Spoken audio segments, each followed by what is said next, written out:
These shoes mga mima ko, nakita ko to kay Bea Alonso. Pinakamaganda kong doll shoes na nabili ko sa TikTok shop. Okay, sobrang ganda niya as in.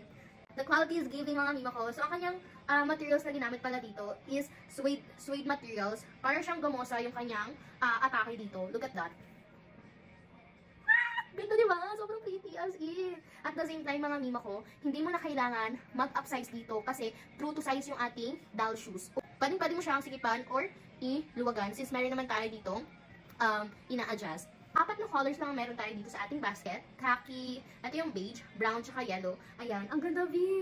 So, hindi siya masakit sa paa kahit maglakad ka pa ng pinakamalayo mga auntie mami. Okay? Ang ganda niya, super. Hindi papaltos yung mga paa nyo dito, as in, comfortable lang talaga siyang isuot. Ha? Pwede pa rin siyang pangpasok sa school, pwede siyang pang office, pang gala. Pwede mo siya today para makita nyo kung gaano kaganda yung fitting niya sa paa natin.